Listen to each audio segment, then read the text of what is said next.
ഇതാണ് എന്റെ കുടുംബം, എന്റെ സന്തോഷം. ചട്ടമ്പി പാറു ഇന്നു മുതൽ എല്ലാ ദിവസവും രാത്രി 7:30 നമ്മുടെ സ്വന്തം സൂര്യ ടിവിയിൽ.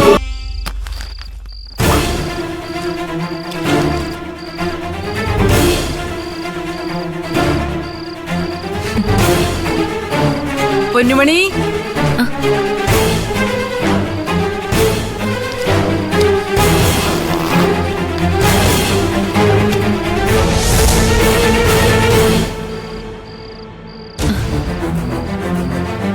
എന്താ അമ്മായി?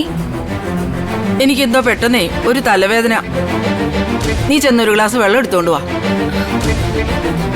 ആ, നിന്ന് താളം ചവിട്ടാതെ പോയി എടുത്തോണ്ട് വാ കൊച്ചേ. ഞാൻ ഒരു ഗുളിക കഴിക്കട്ടെ.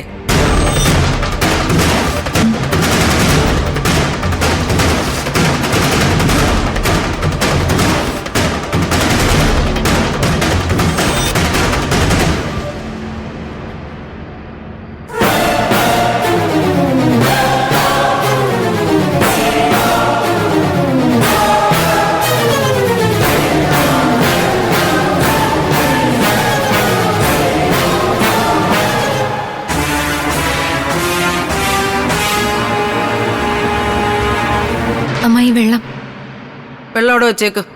എന്നിട്ട് ഈ പൈസ നിനക്ക് എവിടുന്ന് കിട്ടിയെന്ന് പറയാം. അമ്മായി എന്തിനാ എന്റെ ബാഗ് പരിശോധിച്ചത്? എന്തെങ്കിലും അറിയണമെങ്കിൽ എന്നോട് നേരിട്ട് ചോദിച്ചാ പോരെ? നേരിട്ട് ചോദിച്ചാ പിന്നെ നീ സത്യം മാത്രമേ പറയുള്ളല്ലോ. സ്നേഹിച്ചതിനും വിശ്വസിച്ചതിനും ഒക്കെ നീ ഞങ്ങൾക്ക് കണക്കിന് തന്നിട്ടുണ്ടല്ലോ. അമ്മായി പഴയ കാര്യം പറഞ്ഞെന്നെ കുത്തണ്ട, അതൊക്കെ അടഞ്ഞ അധ്യായം. നീ പുതിയതായിട്ട് തുറന്ന അധ്യായം ഏതാണെന്നാ എനിക്കറിയേണ്ടത്. പറയടി, എവിടുന്ന് കിട്ടി നിനക്ക് ഈ പണം? ആരാ തന്നത്? അമ്മായി എന്നെ എടി പൊടിന്നൊന്നും വിളിക്കണ്ട, അതിനുള്ള തെറ്റൊന്നും ഞാൻ ചെയ്തിട്ടില്ല. ഇല്ലേ? ഇല്ലെങ്കിൽ പറയടി, ഈ പണം എവിടുന്ന് വന്നു? ഇതെന്റെ പൈസയല്ല, എന്റെ ഒരു ഫ്രണ്ടിന്റെ. ഏത് ഫ്രണ്ട്? നിന്നെ പിന്നെയും പഠിക്കാൻ അയച്ചേക്കുന്നത് കൂട്ടുകൂടാനും ചുറ്റിത്തിരിയാനും ഒന്നുമല്ല. ഞാൻ എവിടെ ചുറ്റിത്തിരിഞ്ഞെന്ന് അമ്മായി പറയുന്നേ? പഠിക്കാനൊക്കെ പോകുമ്പോ ആരോട് മിണ്ടാതെയും കൂട്ടുകൂടാതെയും ഇരിക്കാനൊന്നും പറ്റില്ല. പറ്റില്ലെങ്കിൽ ഇനി നീ പഠിക്കാൻ പോകണ്ടടി. ഞാൻ പോവും, എനിക്ക് പഠിക്കണം. അത് നീ മാത്രം തീരുമാനിച്ച പോരല്ലോ. നിന്നെ കാശ് മുടക്കി പഠിപ്പിക്കാൻ വിടുന്നവരും കൂടെ തീരുമാനിക്കണ്ടേ? നിന്റെ ഈ കഥകളൊക്കെ ഞാൻ നിരഞ്ജനോടും അക്ഷരമോളോടും പറയുന്നുണ്ട്. എന്നിട്ട് അവരൊരു തീരുമാനം എടുക്കട്ടെ. എന്നിട്ട് മതി നിന്റെ ഈ പഠിത്തവും പത്രാസും ഒക്കെ. എനിക്ക് നാളെ ക്ലാസ്സിന് പോയേ പറ്റൂ. എന്റെ ഫ്രണ്ട് ഫീസ് അടയ്ക്കാൻ കൊണ്ടുവന്ന പൈസ ഏത്? ഓഫീസിൽ സ്റ്റാഫ് ഇല്ലായിരുന്നോണ്ട് അവക്ക് അടയ്ക്കാൻ പറ്റിയില്ല. നാളെ അവള് ക്ലാസ്സിന് വരത്തുമില്ല, അതുകൊണ്ട് എന്നെ ഏൽപ്പിച്ചത്.